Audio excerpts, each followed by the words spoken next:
हाँ लाओ नोट लाओ।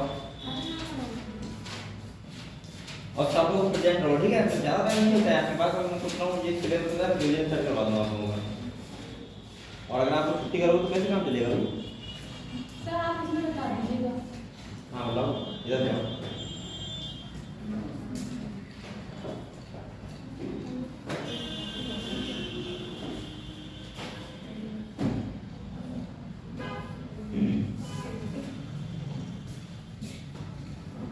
सर ये जो क्या कहते हैं ना, आपने ये कराया था सर, तो मेरे को लग रहा है मैंने ये गलत बता दिया था। ये जो इसका फॉर्मूला था ठीक है ना? सर ये इसके रेट वेट में ये तो सही है। हाँ क्योंकि मुझे क्वांटिटी में तो सही है। सर चलो मैं एक मैंने तो सर इसमें सर लिमिटिंग है, बट आपने जो लिखाई थी कॉपी, हाँ वो मैं लाइन में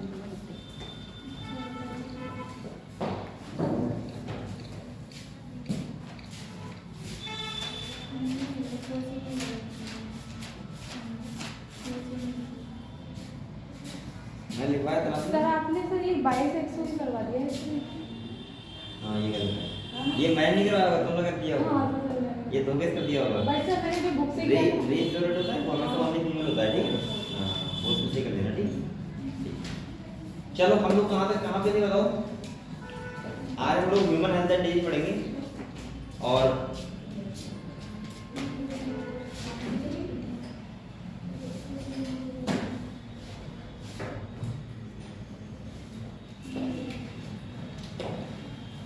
तो आप लोग निकालो और हम लोग एक किताब निकालो, और हम लोगों ने आज पढ़ेंगे एड्स। उससे पहले का कंप्लीट कर लिया है, तो एक बार चेक कर लो जल्दी से अच्छे से।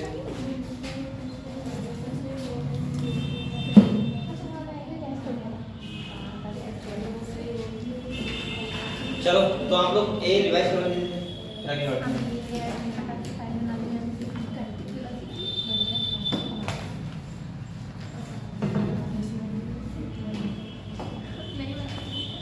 हम लोग चैप्टर 1 से पढ़ रहे हैं ह्यूमन हेल्थ एंड डिजीज है।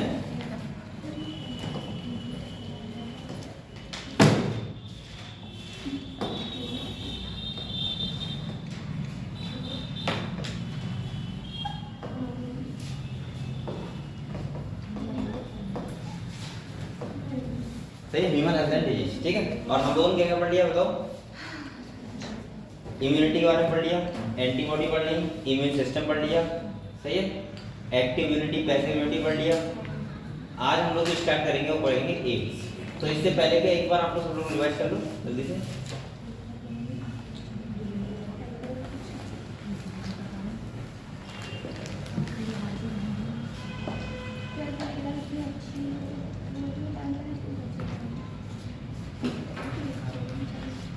और बच्चे कहाँ बात है अभी?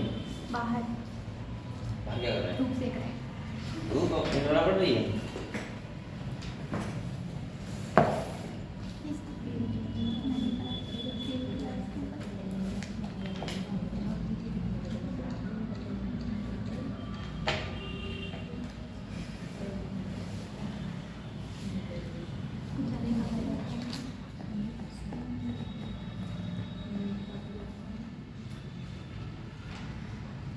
किसी को डाउट हो मुझसे पूछो।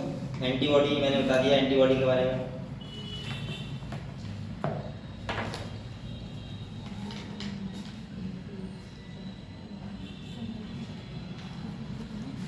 तो आज हम लोग स्टार्ट करते हैं एड्स के बारे में और पढ़ेंगे कैंसर के बारे में, ठीक है? आज हम लोग पढ़ेंगे एड्स और कैंसर के बारे में। हालांकि इससे पहले और सब चीजें मैंने आपको बता दी हैं, सही है? अच्छा बताओ, एंटीबॉडी को दूसरे नाम से क्या बोलते हैं? H2N2, ठीक है। इसके बाद और तो कोई आया नहीं था लग रहा है, और सब पहले दिन वाले हैं ना? हाँ ये है, तुम तो आई थी। नहीं मैंने अच्छा एक डिफरेंस बताओ एक्टिव इम्यूनिटी और पैसिव इम्यूनिटी में। एक डिफरेंस बता दो भाई। एक्टिव इम्यूनिटी होती है वो हमारी बॉडी में मतलब अपने आप से बनती है, एंटीबॉडी अपने आप बनती हैं, और पैसिव वाली होती है जो बाहर से इंजेक्ट कराई जाती है। हाँ रेडीमेड एंटीबॉडी ना? हाँ सही है सही है। चलो रिवाइज कर लो बच्चे आ रहा है। हाँ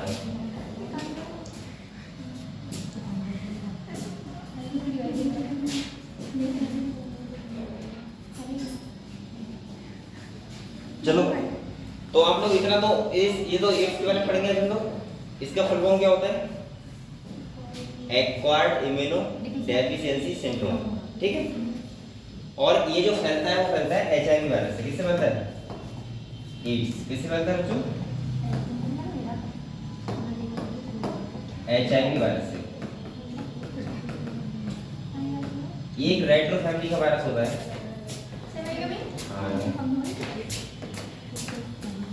एक रेट्रो वायरस होता है ये एचआईवी। और आपको पता है एड्स जो होता है उसका कोई डिजीज हम बोल सकते हैं इलाज नहीं होता, ट्रीटमेंट नहीं होता है, ठीक है। और देखा जाए तो एड्स बहुत खतरनाक बीमारी होती है, सही है, जो सही नहीं होती है। इसका अगर हम देखें सिम्टम तो 5 से 10 सालों में पता लगता है कि किसी को एड्स है। एड्स के बारे में मैंने आपको लाइफ साइकिल के बारे में तो बताया था ना थोड़ा। मैंने क्या बताया था, देखो लाइफ साइकिल इसका क्या होता है, ये कहाँ अटैक करता है एचआईवी वायरस? ये करता है हमारी मैक्रोफेज सेल पे। ये कौन सेल पे करता है? मैक्रोफेज सेल पे करता है। बोलो बता दो। और अगर हम देखें,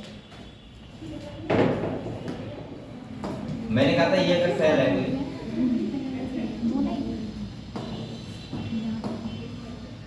ये बताओ ये कैसा वायरस होता है? RNA virus. कैसा होता है? एक आरएनए वायरस होता है एड्स वायरस, ठीक है। और ये अपना जेनेटिक ट्रांसफर करता है हमारे सेल की साइटोप्लाज्म में। और यहाँ पे आपको पता है आरएनए से क्या बनता है? पहले डीएनए क्या बनता है, और इसको बोलते हैं रिवर्स ट्रांसक्रिप्शन,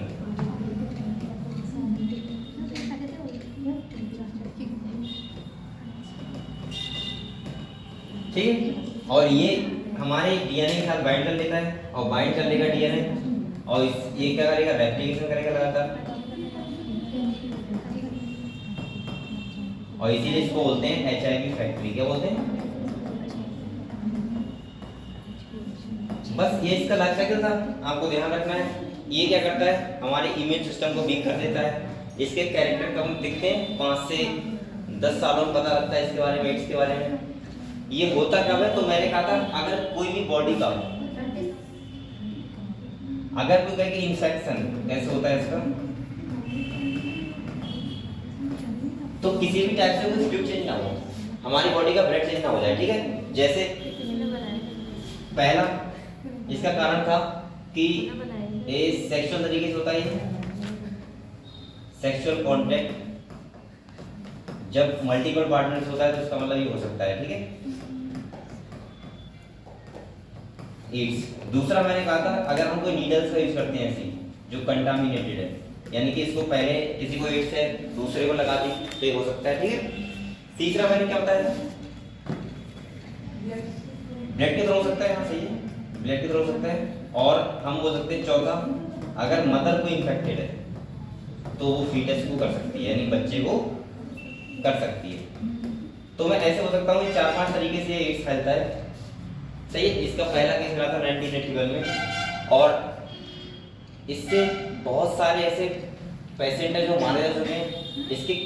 इसमें होता क्या है, इम्यूनिटी बिल्कुल वीक हो जाती है, और जब वीक हो जाएगी इम्यून सिस्टम तो हमारे अंदर बहुत सारे ग्रुप ऑफ डिजीज लग जाएंगे, ठीक है। इसीलिए इसको हम लोग बोलते हैं, इसकी फुल फॉर्म होती है एक्वायर्ड इम्यूनो डेफिशिएंसी सिंड्रोम। क्या होती है? सिंड्रोम। और सिंड्रोम का जो मतलब होता है वो होता है ग्रुप ऑफ डिजीज, सही है। और एचआईवी का फुल फॉर्म क्या होता है? ह्यूमन इम्यूनो डेफिशिएंसी वायरस, ठीक है। और इसमें इम्यून सिस्टम क्या होता है? बहुत वीक हो जाता है, ठीक है। तो इसका मतलब ये है कि आपको इसके बारे में पता होना चाहिए ये कैसे फैलता है, 1% to पर्सन। दूसरा आपको पता होना चाहिए इसका लाइफ साइकिल कैसा होता है। तीसरा मैंने कहा था मैक्रोफेज सेल पे अटैक करता है। चौथा इसका इन्फेक्शन कैसे होता है, और ये क्या है? रेट्रो वायरस है। कैसा वायरस है? मैंने आपको बताया था कि इसका ट्रीटमेंट क्यों नहीं हो पाता। देखो इसके 2 रीजन है। पहला रीजन ये है कि इसके सिम्टम हमें बहुत सालों में पता लगते हैं। अब सोचो कोई सिम्टम में 5 साल में पता लग जाए तो बहुत सारी डिजीज आती हैं, तो कैसे हो पाएगा। दूसरा इसका कारण ये है कि अपना ये प्रोटीन कोड क्या करता है? चेंज कर लेता है, और चेंज कर लेगा इसका मतलब ये है कि इसकी एंटीबॉडी, हमारी एंटीबॉडी इसको पहचान ही नहीं पाएंगी कि ये एचआईवी वायरस है। समझ गए आप लोग? तो इसका मेन रीजन है ट्रांसमिशन का। इसके टेस्ट के लिए अगर मैं बात करूं तो हम कैसे पता कर सकते हैं किसी को एड्स है? देखो एक इसमें हम क्या करवाते हैं, मॉलिक्यूलर डायग्नोसिस करवाते हैं। कौन सी करवाते हैं? मॉलिक्यूलर। और मॉलिक्यूलर में तुम्हारा क्या आता है? PCR, recombinant DNA technology, ELISA, ये आते हैं 3। तो ये आपको ध्यान रखना है, ठीक है। हालांकि पीसीआर के बारे में आपको बताऊंगा एक बायोटेक्नोलॉजी, ठीक है। पीसीआर क्या होता है पता है तुम्हें? अच्छा, आप लोगों ने बीएससी में पढ़ लिया होगा ना, वो ये सब 12th में ही है ना। तुझे लिखना है लिख लो, फिर मैं किताब पढ़ा रहा हूँ, ये खत्म करते हैं हम लोग।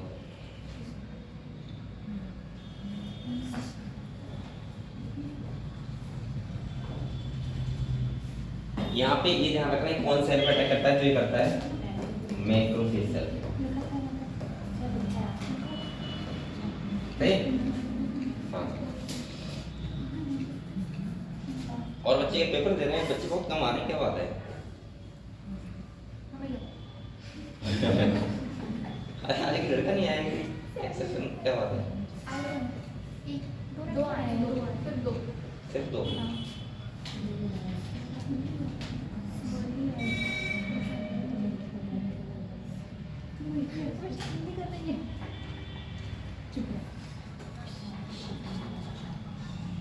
आप लोग पेपर कब तक होंगे भाई? बीएससी वालों को होगा इसके? इसके चलना है। तुम्हारा एक बचे है? अच्छा, तुम्हारे कितने बचे हैं? मेन जूलॉजी का रह गया फ्री वाला, और अभी प्रैक्टिकल चल रहे हैं। और किसी का पेपर चलना है? नहीं, बस फ्री वाला। अच्छा, फिर 12th वाले स्टार्ट हो जाएंगे ना? ये पेपर चलेंगे।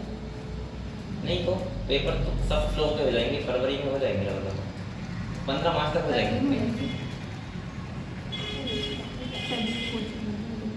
फिर टाइम ही क्या बचेगा? 15 अप्रैल से मई, वो सॉरी 15 मार्च से अप्रैल, मई में तो नहीं पेपर। क्या है 5 मई को है ना? 3 मई को है। 3 मई को है। और पेपर में तो पता नहीं कुछ। हाँ, इंटर के पेपर में तो बनी रहेगी। इंटर के पेपरों में हाँ, अभी कुछ पता नहीं है, बस क्या उधर स्टार्ट कर दिया है वो बारी की तरफ। ये कह रहे थे कोचिंग बंद कर देंगे। कौन सा करे? कब कल कह रहे थे? कब से पेपर स्टार्ट है तुम्हारे? 18 से। तो पेपर कब चलते हैं, कितने दिन चलते हैं? 10 मार्च को। चलो देखते हैं क्या होता है। एक तो बच्चे इतने नहीं आ रहे, बात तो ये है ना। अभी यहाँ 17-80 बच्चे बैठे तो कोई नहीं करता। कभी की स्टार्टिंग में भी नहीं आते। नहीं, 50 प्लस स्टार्टिंग में थे। 70 की तो नहीं थे। 70 तो नहीं थे यहाँ पे, 60 जब तक पहुँच गए थे यार। एक आध दिन 70 नहीं आए थे स्टार्टिंग में। लास्ट ईयर वाला भी रखते हैं। हैं? लास्ट ईयर जगह नहीं होती थी बैठने की। हाँ, आपके कुछ नियम चेंज होंगे अब तक, ऐसे काम चलेगा नहीं। बच्चे पता है अपनी मनमानी करते हैं सब।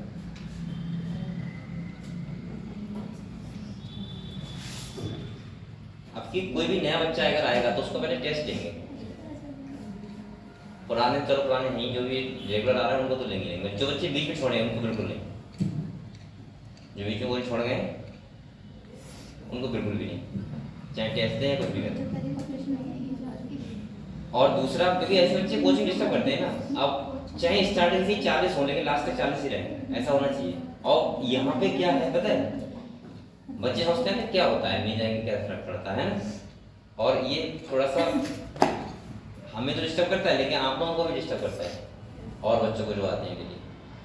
और ये होना नहीं चाहिए, क्योंकि और एक बात और है, या तो यहाँ पे कोई प्रॉब्लम होती है, आपको पता है। सब जब सिलेबस सब कंप्लीट होगा आप लोगों का, तो फिर आपको आना चाहिए डेली, है ना। और बोर हो जाते हैं 2 क्लास से पढ़ते पढ़ते। वही तो बात है, बच्चे पढ़ने वाले नहीं है, बोर नहीं जाते हैं बच्चे। आपको पता नहीं है 7-7 घंटे पढ़ते हैं कोचिंग, बुक बुक कर पढ़ते हैं। लेकिन वो तब पढ़ते हैं ना, हमें पता होता है कि पापा ने 1 लाख रुपये जमा कर दिया है। आजकल फ्री की वैल्यू नहीं होती है ना, ये चीज़ है। अब क्यों नहीं होता? 2 क्लासें लगती है, 3 क्लासें लगती है। अब वो भाई, वो तो तुम एक बार सोचो, ये तो ऊपर से है, हम लोग का कुछ नहीं इसमें, हम लोग कुछ नहीं कर सकते, तो ऊपर से ले लो, इन लोगों का वो है। दूसरा ये है कि 3 क्लासें रहेंगी तभी बच्चे जो जाने वाले होंगे अच्छे नहीं रहेंगे। तुम्हें लगता है ये चीज़? तुम्हें लग रहा है ये चीज़? तीनों नहीं, अगर 6 क्लास भी होने लगे ना पूरे दिन में, तब भी बच्चे नहीं है, जितने आने वाले हैं वही आएंगे। और दूसरा क्या है, सुनो, दूसरा क्या है, और जो पढ़ने वाले बच्चे होते हैं, सुनो, जो पढ़ने वाले होते हैं यूनिटी में, उन्हें किसी भी चीज़ से कोई मतलब नहीं होता इतना सारा। वो सोचते हैं एक बार सिलेबस हो जाए तीनों का बस, जैसे ही हो जाए। और दूसरा क्या है कि अपनों को भरोसा रखो, अपने आप से ही पढ़ा करो बैठ के। लेकिन वही बात है कि पीलीभीत क्षेत्र में, ये पीलीभीत का एरिया रखा है, इसमें थोड़े बच्चे पता नहीं, मुझे खुद कम ऐसे लगते हैं, पढ़ने से थोड़ा बचते हैं, है ना। तो लेकिन ठीक है जो भी है, और कुछ नियम भी इनके यहाँ के ठीक नहीं है, ये बात सही है, बिल्कुल तुम लोग भी ठीक कह रहे हो।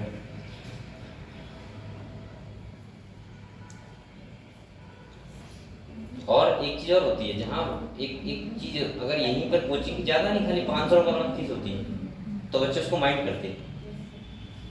जहाँ हमें पता होता है ना कि कानपुर में अगर जाएंगे तो 1 लाख रुपये पापा दे रहे हैं, जमा कर दिया है हमने, या 20,000 महीने जा रहा है, तो पता लगता है ना 20,000 जा रहा है तो हमें पढ़ने को मिल रहा है, ऐसा लगता है ना। तो उसमें थोड़ा सा एक प्रेशर होता है घर वालों पे भी और तुम पे भी। अभी तुमको लगता है कौन सा प्रेशर है ठीक है, आप लोग उनसे पूछो, पता है जो बच्चे कोटा कानपुर में है 2-3 लाख रुपये बर्बाद करके, उनके 100 नंबर नहीं आ रहे हैं, सोचो। और प्रोग्रेस हल्के हल्के होती है, नीट में एकदम से नहीं होती कि आप लोग सोचो एकदम से हम महान बन जाएंगे। हल्के हल्के तैयारी करते रहोगे तो हाँ जरूर एक दिन आप लोग सब सीख जाओगे, ठीक है। और ऐसे काफ़ी बच्चे हैं जो कतई जीरो थे और वो अच्छा खासा जानते हैं बायोलॉजी। मैं तो बायोलॉजी पढ़ा रहा हूँ, बायोलॉजी बात कर रहा हूँ, बायोलॉजी के बारे में, ठीक है। ये समझ गए आप लोग, बताओ। तो हम लोग पढ़े इसके बारे में, तो किताब निकालो हमको।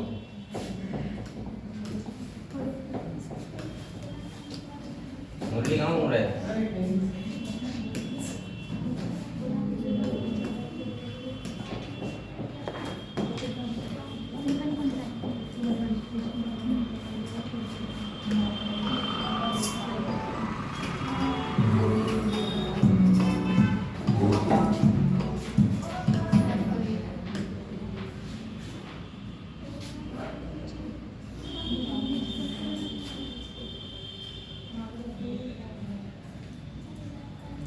देखो हम लोग कहाँ तक पढ़ लिया था कल, एड्स के बारे में बताओ।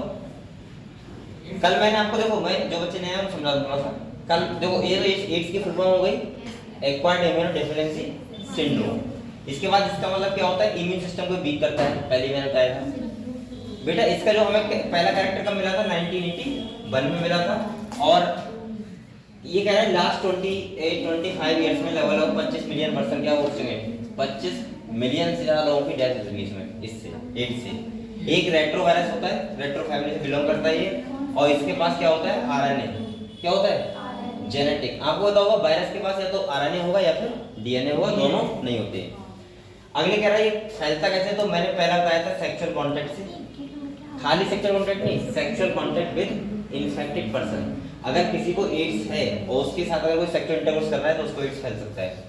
दूसरा कह रहा है transfusion of contaminated blood and blood product. अगर हम कोई भी ब्लड ट्रांसफर कर रहे हैं ऐसे पर्सन का जिसको ये एचआईवी है, तो ये उसका कोई प्रोडक्ट यूज कर रहे हैं, जैसे मान लिया उसने कोई ब्लेड यूज किया, उसका ब्लेड लग गया ब्लेड पे, और वो ब्लेड हमने यूज कर लिया, हमारे भी लग गया, तो क्या हो जाएगा, ब्लड ट्रांसफ्यूजन हो जाएगा, ब्लड एक कॉन्टेक्ट में आ जाएगा। तीसरा कह रहा है बाई शेयरिंग, क्या हुआ, तीसरा कह रहा है by sharing infected needles as in the case of intravenous drugs abusers. आपको पता है ड्रग्स एब्यूजर्स होते हैं, ड्रग एब्यूजर का मतलब जो ग्रुप में नशा करते हैं इंजेक्शन वाला, अगर वो भी कर रहा है तो भी फैल सकता है। और कह रहा है चौथा लिखा है कि अगर माता है उस वो प्लेसेंटा के थ्रू ये बच्चे में जा सकता है। तो इतने टाइप से एड्स को फैल सकता है। अच्छा एक बात और है, एड्स खाली इन्हीं कारणों से फैल सकता है बस, इसके अलावा अगर हम बात करें, सही है इसके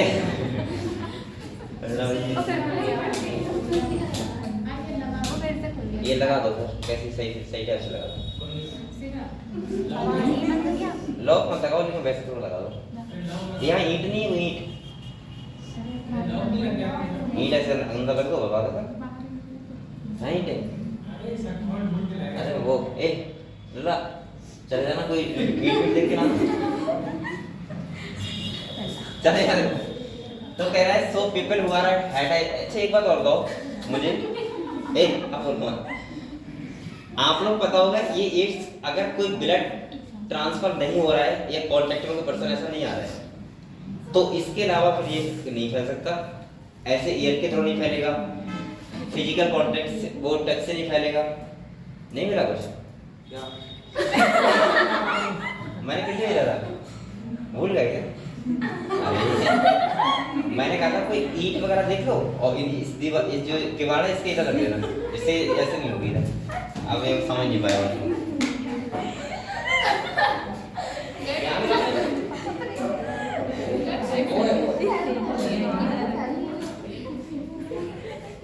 वो सोच रहा था नहीं क्या समझ बोला। अब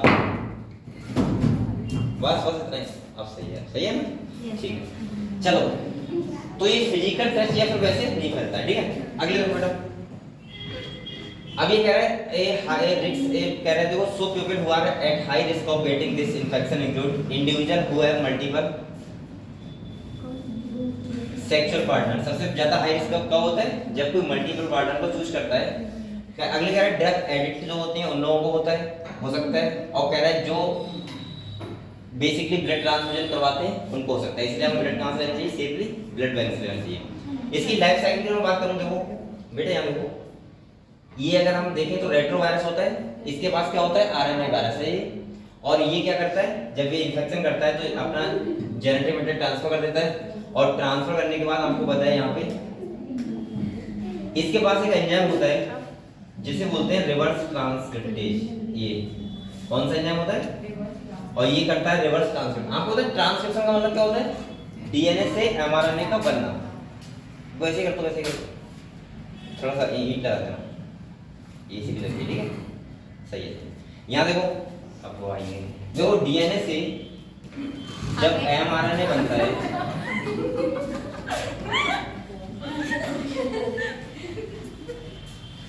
देखो डीएनए से एमआरएनए बनता है, उसको क्या बोलते हैं बेटा? ट्रांसक्रिप्शन। हम लोग जेनेटिक्स पढ़ चुके हैं ना। और जब आरएनए से डीएनए बनता है तो उसको क्या बोलते हैं? Reverse transcription. रिवर्स, सही है, इसको बोलते हैं हम लोग रिवर्स ट्रांसक्रिप्शन। आपको पता भी होगा, अच्छा आपने देखा होगा ट्रैक्टर या कार होती है, उसमें जो वो होता है गियर डालने वाला, उसमें लिखा भी होता है आर। आर का मतलब क्या होता है? रिवर्स, मतलब बैक, ठीक है, बैक गियर, ठीक है। आगे देखो, तो यहाँ पे इन्होंने क्या किया, इस जो ये एमआरएनए है इसे डीएनए बना लिया, ये देखो। और वायरल डीएनए कह रहा है इनकॉर्पोरेट द होस्ट जीनोम, और ये हमारे पास आके लग जाता है।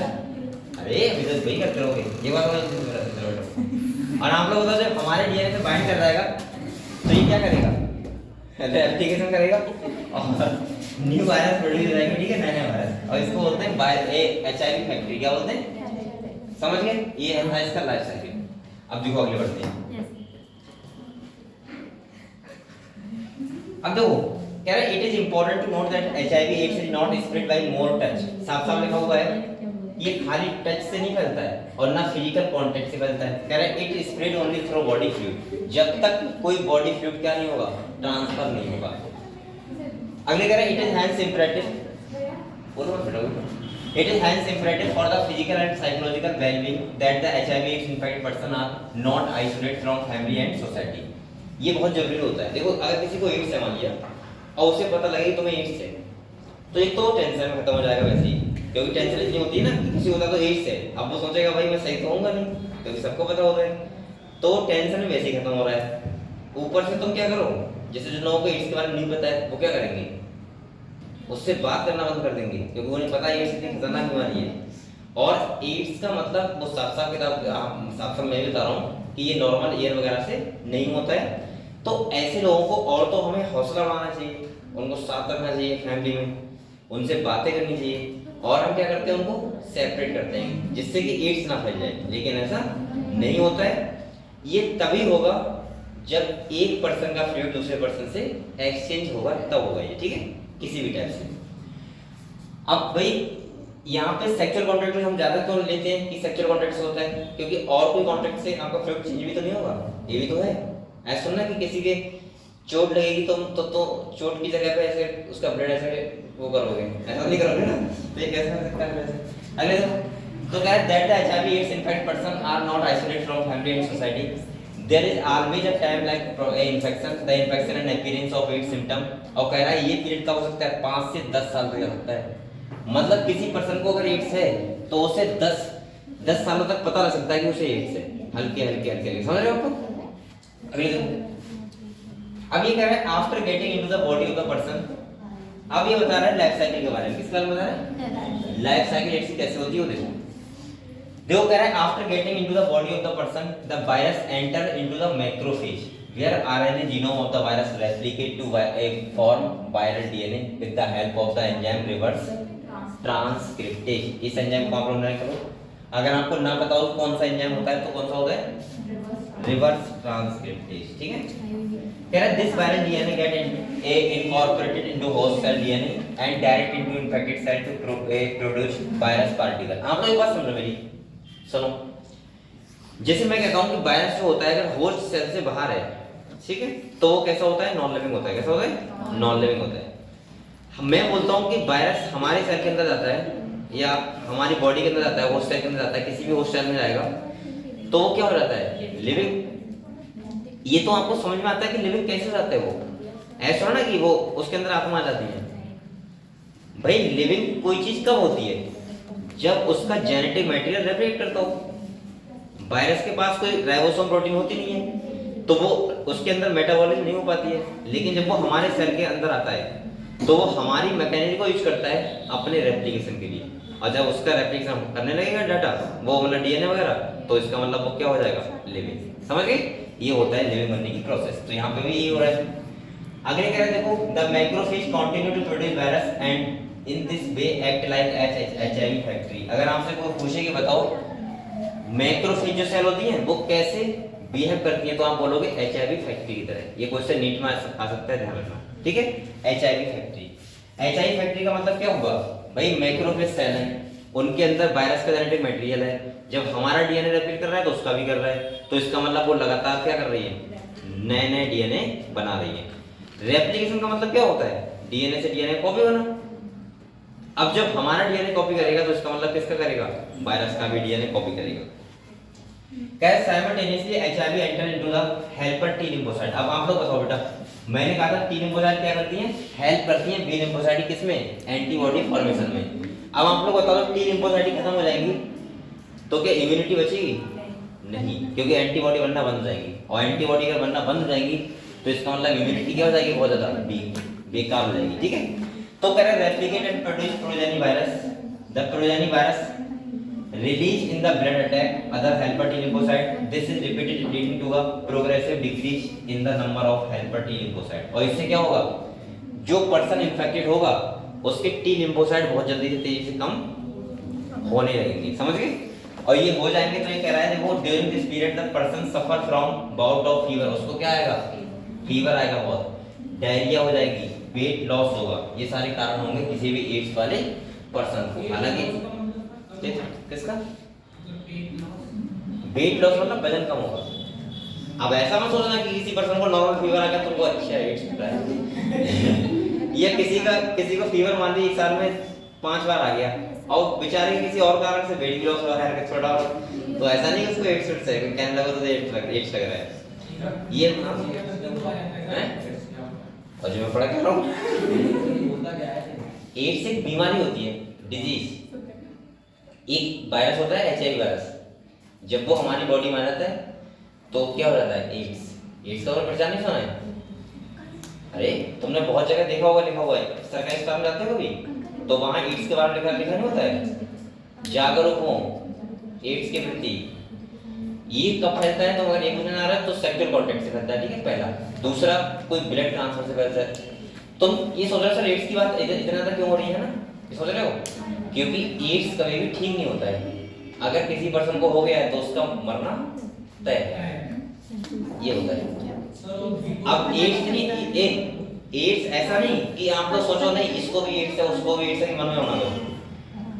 अभी तक मैंने अपनी लाइफ में कोई एड्स वाला पर्सन नहीं देखा है, तो सोचो कितनी नॉर्मल सी, मतलब बहुत कम बीमारी। ये पता है कि साइड ज्यादा होती है ये ऐसे। देखो अपने इधर तो सब लोग ठीक ठाक है ना, बोलो ये जैसे दिल्ली में थोड़ा उधर कंडीशन बेकार है। ठीक है, जो लोग दिल्ली गए होंगे उन्हें पता होगा, सही है।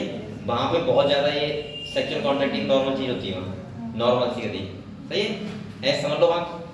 तो मैं ये तो इतना आसान काम लगेगा ना,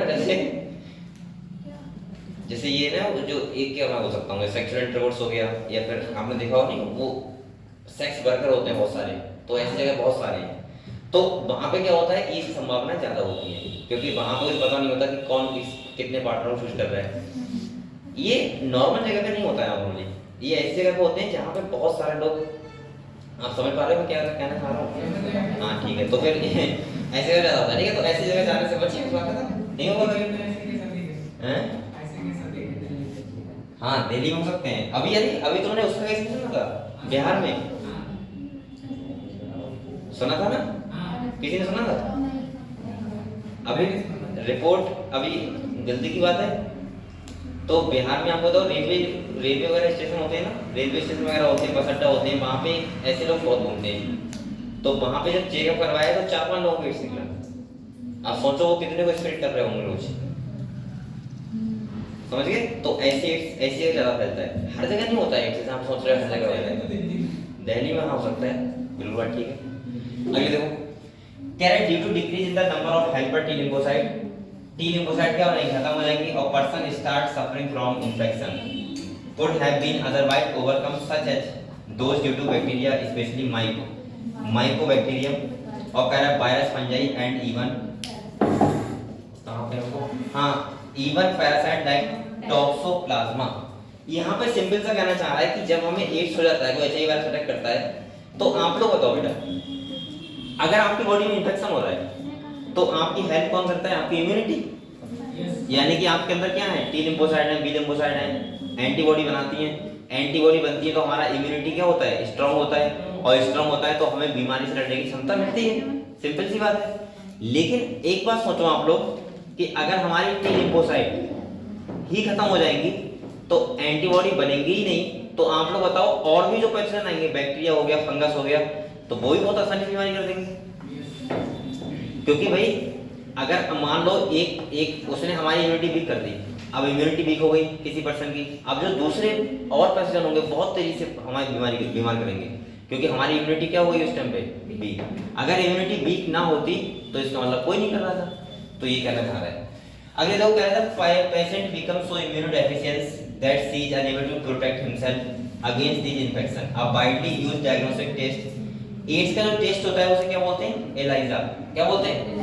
और इसका फुल फॉर्म होता है एंजाइम लिंक्ड इम्यूनोसॉर्बेंट ऐसे। हाँ, ट्रीटमेंट ऑफ एड्स कह रहे ए with anti retroviral drugs is only partially effective. कुछ ऐसे एंटी रेट्रोवायरल ड्रग्स होते हैं जो बचा सकते हैं, कुछ लाइफ स्पैन बढ़ा सकते हैं। जैसे कोई पर्सन है 10 साल जी रहा है मान लिया, तो 12 साल जी जाएगा, लेकिन ऐसा नहीं कि वो कतई पूरी तरीके से सही हो जाएगा, ऐसा नहीं हो सकता। तो लिखा भी होगा यहाँ पे, दे कैन लिखा, तो they can only prolong the life of the patient but can not prevent death. Death से उसे नहीं बचा सकते। और कह रहा है विच इज इनएविटेबल है, इसका मतलब ये है कि कुछ समय तक हम उसको सेव कर सकते हैं लेकिन उसको प्रॉपर हम, इसीलिए ये ध्यान रखना चाहिए कि इसीलिए मैं कह रहा हूँ कि एड्स कितना खतरनाक बीमारी है। एड्स हल्की बीमारी नहीं है, इसका इलाज करने पूरी तरीके से कहीं पे नहीं है। और सोचो फिर भी कितने लोग इनसिक्योर रहते हैं इस चीज से। बेटा वैसे कर दो जैसा था, कितना इनसिक्योर रहते हैं ना इस तो ये हमारी जिम्मेदारी है कि सही सलामत से जिंदगी को जीना चाहिए। समझ रहे हो?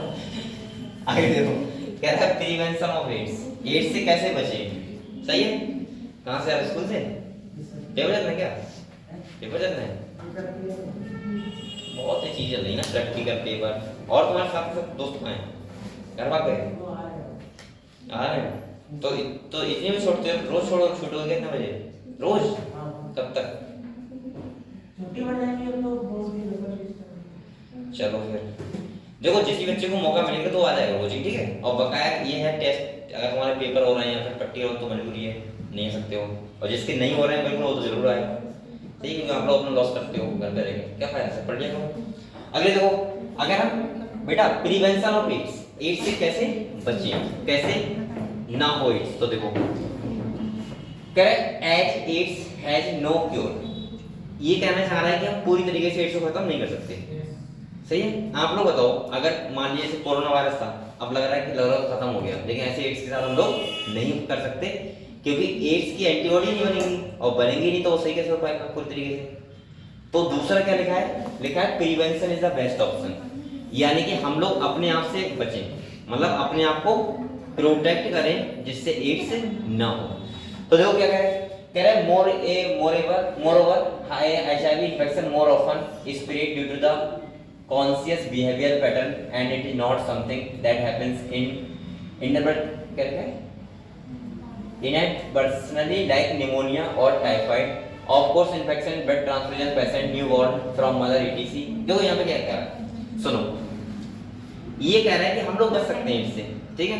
अब बचने का क्या है भाई? बचने का यही तो है, 4-5 तरीके। जैसे अगर किसी को मान लिया कोई बीमारी हो रही है, जैसे अगर किसी को निमोनिया हो रहा है, कुछ भी हो रहा है, डॉक्टर के पास जा रहे हैं, तो हमें सेफ जाना चाहिए।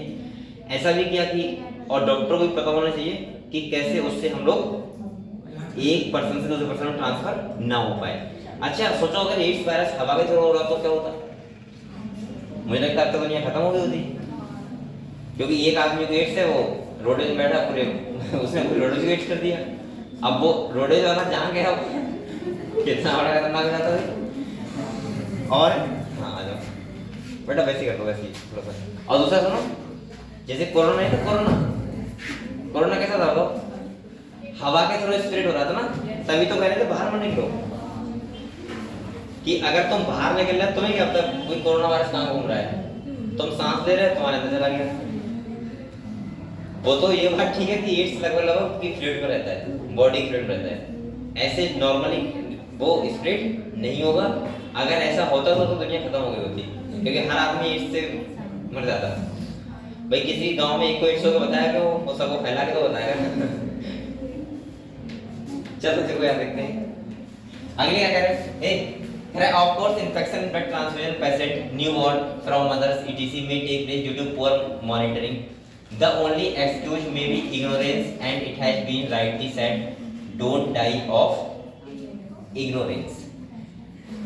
तो यहाँ पे क्या बताना चाह रहा है? ये सिंपल सा कहना चाह रहा है कि भाई अगर आदमी कोई मर रहा है तो उससे अच्छा तो यही है कि आप क्या करो, उससे बचो, है ना। और हम ऐसे बोल सकते हैं कि अगर किसी को एड्स है तो वो बच तो नहीं सकता है, तो इसीलिए एड्स से बहुत ज्यादा तो हमें रहना चाहिए ठीक ठाक तरीके से। अगले कह रहा है in our country the national AIDS control organisation NACO, इसकी प्रॉब्लम हो सकता है, ध्यान रखना। And other non governmental organisation NGO जो बोलते हैं are doing a lot to educate people about ads.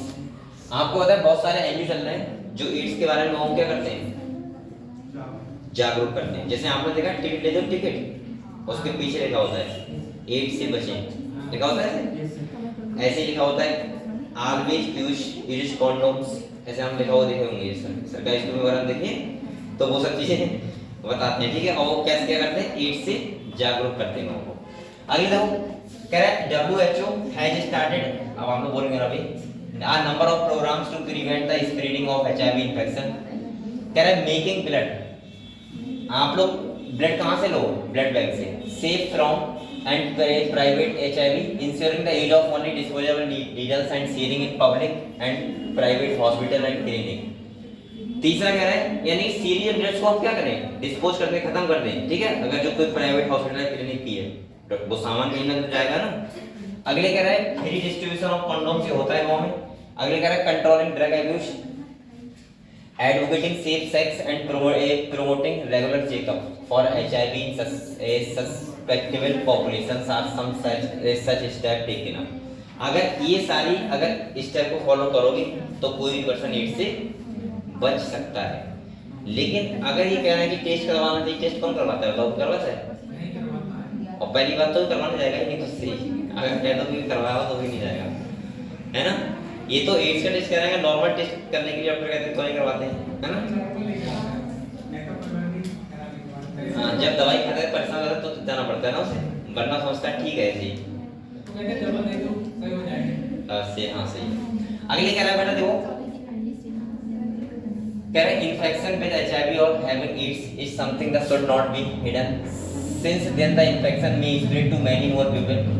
HIV AIDS infected person people need help the sympathy instead of being shunned by society unless society recognize it as problem to be dealt with in a collective manner, the chances of wider spread of the disease increasing manifold. It is a malady that can only be tackled by the society and medical fraternity acting together to prevent the spread of the disease. ये क्या बोल रहा है सुन लो। ये कहना चाह रहा है कि अगर किसी पर्सन को एड्स है, सही है, किसी पर्सन को हो सकता है, तो उसको एक सोसाइटी, उसकी फैमिली उसको क्या करे, उसका साथ दे, जिससे कि वो और ना फैला पाए। तीसरा क्या है कि हमें सबको मिलके इन सब चीज़ों से बचना चाहिए। जो भी ये बताना चाह रहे हैं कि ब्लड हम कहाँ से लें, ब्लड बैंक से लें, लोगों को जागरूक करें इसके बारे में, इसके बारे में। ये किसका काम है? जो जानता होगा इसके बारे में। बहुत लोगों को तो ये तक नहीं पता होगा एड्स होता क्या है, सही, उन्होंने कभी नाम सुन लिया होगा वरना उन्हें क्या पता एड्स क्या होता है। तो सिंपल भाषा में ये कहना चाह रहा है कि हम लोगों को बताएं, जागरूक करें लोगों को इन सब चीज़ों के प्रति कि इनसे कैसे बचा सकता है, और अगर किसी को है तो उसके प्रति सिंपैथी दिखाएं, ना कि उसे फैमिली से दूर करें। ऐसा नहीं कि ऐसा कोई पर्सन बता देता है इसको एड्स है तो उससे बात ही नहीं कर रहे हैं, उससे बच रहे हैं बहुत ज़्यादा, तो गुस्से में आएगा ना फिर इसलिए, और जल्दी मर जाएगा बेचारा। तो इसका मतलब ये है कि उसके साथ वैसा ही बिहेव करना चाहिए जैसे और पर्सन के साथ करते हैं, सिंपल सा।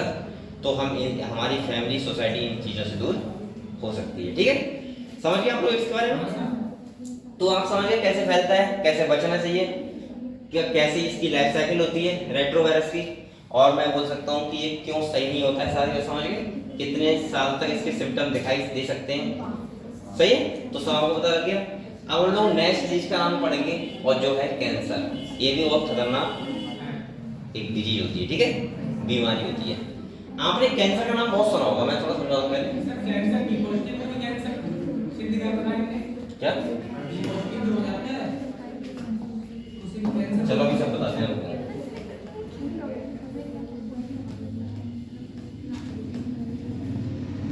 कैंसर, एड्स के बारे में पढ़ लिया आपने। एक नाम सुना होगा कैंसर का, आपने सुना होगा, ये भी बहुत खतरनाक बीमारी होती है ना कैंसर।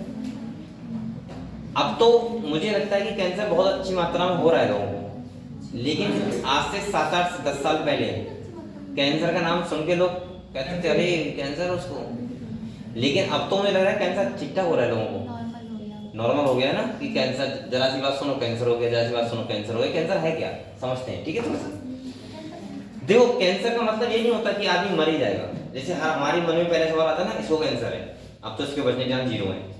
अगर कैंसर को सही स्टेज पे अगर आदमी को पता लग जाए इसको कैंसर है तो बचा जा सकता है। कैंसर के अब ट्रीटमेंट बहुत सारे हो गए हैं, ठीक है, अस्पतालों में मिलने लगे और अच्छे ट्रीटमेंट हो रहे हैं, वो कैंसर से बचा सकते हैं। लेकिन हाँ, कैंसर होता क्या पहले मैं समझा रहा हूँ, ठीक है, सुनो। एक दे दो, सबसे पहले आप लोग ये समझो कि जो कैंसर होता है, कैंसर ऐसा नहीं कि कोई स्मोकिंग कर रहा है उसी को होगा। जैसे बहुत लोगों मन में रहता है ना कि कोई स्मोकिंग कर रहा है, ड्रिंकिंग कर रहा है, उसको कैंसर होगा। नहीं, कैंसर बहुत सारे तरीके से हो सकता है, किसी भी तरीके से हो सकता है। कैंसर ऐसे हो सकता है कि अगर किसी को टेंशन हो जाता है तब भी कैंसर हो सकता है। कैंसर का मतलब होता क्या है, सुनो। एक सडन शॉक, कोई एक्सरे आई ऊपर से, मतलब होता है बेटा कि जब देखो आप लोग समझाओ, जैसे एक सेल है, ये एक सेल है, आपको पता है हमारी बॉडी की हर एक सेल हमारे जेनेटिक कंट्रोल में होती है। किसमें होती है? यानी कि हमारी बॉडी की हर एक सेल किसमें होती है? जेनेटिक कंट्रोल का मतलब है कि एक डीएनए कंट्रोल से चलती है। तभी तो आपको पता है जो सेल आपकी डिवाइड करेगी वो करेगी, जो नहीं करेगी वो नहीं करेगी। ऐसा कभी होता है कि ये वाला कान बड़ा हो गया, छोटा रह गया, ये लगातार बड़ा ही हो रहा है, ऐसा नहीं होगा ना। पूरे जेनेटिक कंट्रोल पूरा बॉडी चलता है भाई। हर किसी का अगर देखा जाए तो ये वाली उंगली बड़ी होती है। अब ऐसा तो नहीं कि यहाँ बेटा ये वाली बड़ी है, एक्सेप्शन हो सकता है, लेकिन वैसा तो नहीं होगा। अब सुनो, जब किसी सेल का, इसको बोलते हैं पता है क्या? Contact inhibition. क्या बोलते हैं? जब कोई सेल कॉन्टैक्ट इनहिबिशन की प्रॉपर्टी को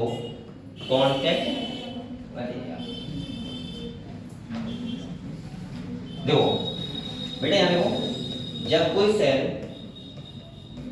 कॉन्टैक्ट इनहिबिशन की प्रॉपर्टी को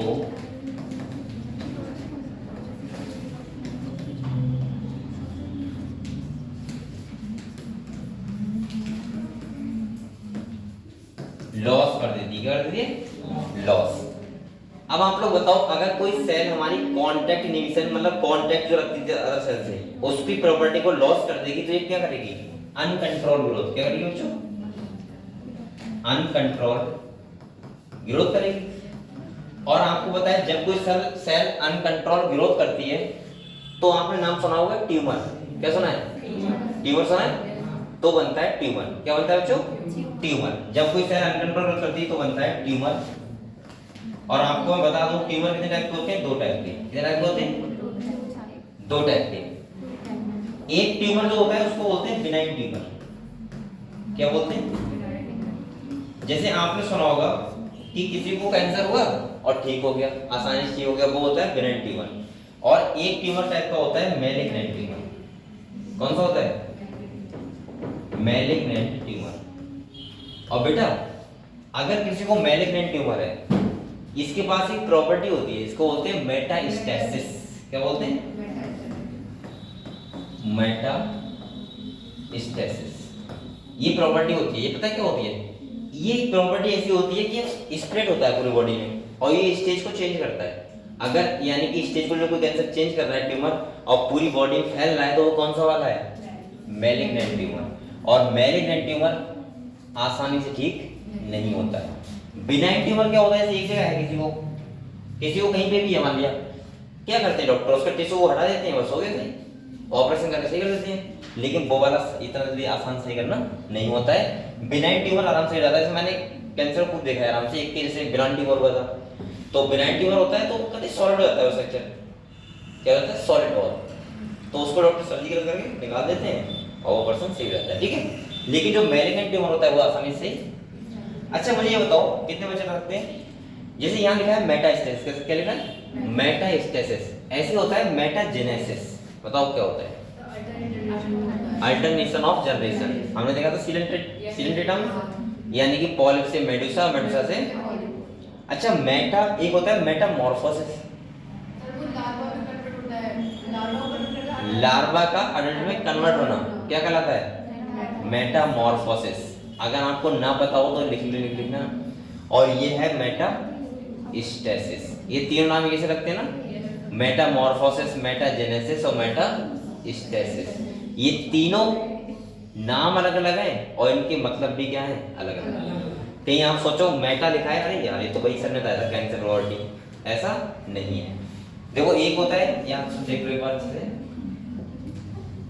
एक होता है बेटा मेटास्टेसिस। क्या होता है? एक होता है मेटामॉर्फोसिस, ठीक है, और एक होता है मेटाजेनेसिस। सही है। यहां देखो बेटा मेटास्टेसिस क्या होता है? Property of cancer. क्या होता है? Property of cancer. मेटामॉर्फोसिस क्या होता है? मेटामॉर्फोसिस लार्वा का अडल्ट में कन्वर्ट हो जाना, ये तो होता है। और मेटाजेनेसिस होता है अल्टरनेशन ऑफ जनरेशन।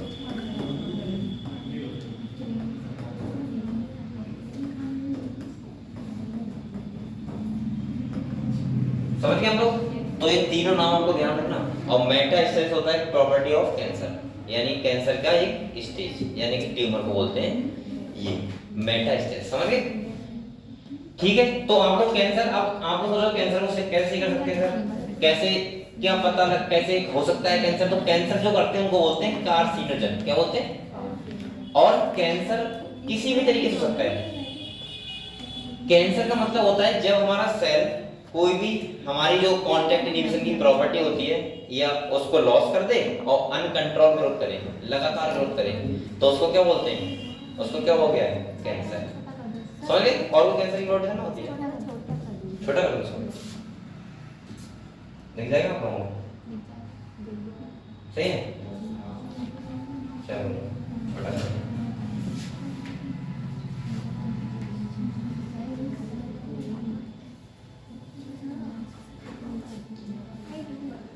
आप लोग पढ़ाई करते रहो मेहनत से, ठीक है? के पढ़ने को नहीं करता था इसे काम नहीं है ना।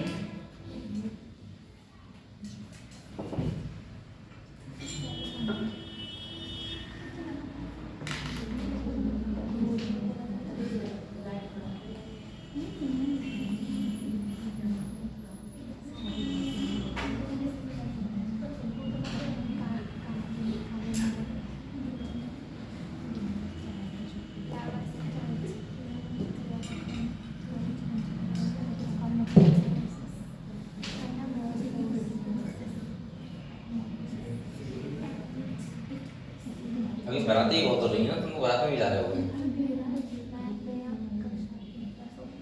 जा रहे हो नहीं जा रहे हो?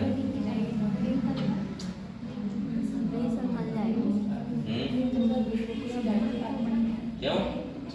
अलीगढ़ में थी तो सर आज नानी ने फोन भी किया तो मम्मी ने कहा नहीं हम नहीं आ पाएंगे।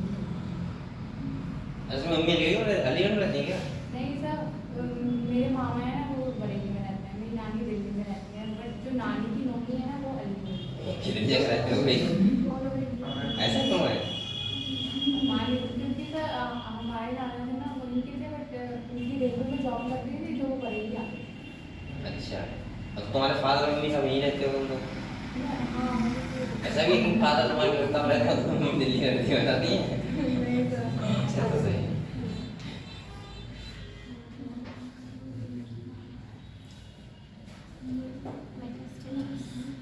सही है भाई, क्या किया?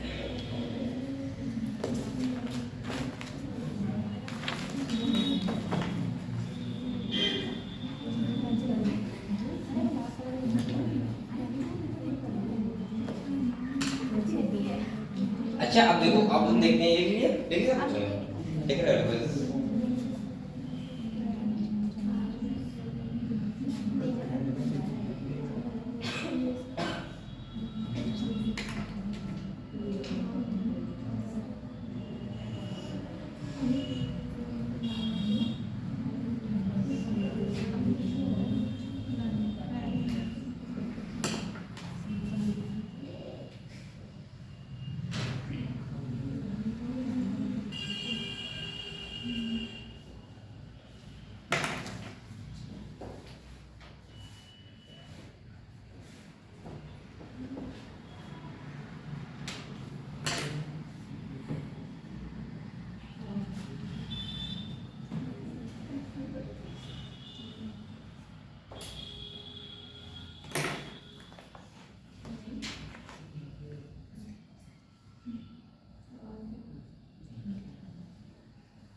लिए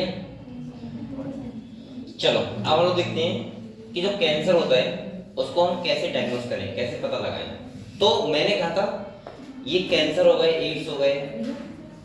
देखो एक बात सुनो आप लोग बेटा, सब सुनो। एक होता है मॉलिक्यूलर डायग्नोसिस, एक होता है हमारा नॉर्मल डायग्नोसिस तरीके से। जैसे आपने जैसे सुना होगा ब्लड टेस्ट करवाते हैं लोग, आपने सुना होगा यूरिन टेस्ट करवाते हैं, ये होते हैं नॉर्मल टेस्ट। ये इसमें तब पता लगता है डिजीज जब हो चुका होता है पूरी तरीके से। लेकिन जो मॉलिक्यूलर डायग्नोसिस होता है उसमें हमें पहले ही पता जाता है। जैसे अब मॉलिक्यूलर डायग्नोसिस क्या आता है, पीसीआर पॉलीमरेज चेन रिएक्शन, ऐसे एलाइजा जो भी देखा था हमने एड्स वाले केस में वो, ऐसे रिकॉम्बिनेंट डीएनए टेक्नोलॉजी, ये कुछ चीजें ऐसी होती हैं जिन्हें हम क्या करते हैं मॉलिक्यूलर डायग्नोसिस करते हैं। और यहाँ पे हम बहुत पहले ही पता लगा लेते हैं किसी को डिजीज होने वाली होती है बिल्कुल इनिशियल स्टेज पे। लेकिन भाई ये भी बात है कि कौन करवाता है इतना ज्यादा टेस्ट की, भाई पीसीआर कौन करवाए, है ना? जब तक डिजीज नहीं हो जब तक आपने सही इलाज चल रहा है। और मुझे लगता है कि ज़्यादा टेस्ट करवाने से प्रॉब्लम हो जाती है। अभी आपको बीमारी नहीं हुई, आपको बीमारी है तो आपको हो जाएगी बीमारी, होता है ना? ऐसा होता है ना?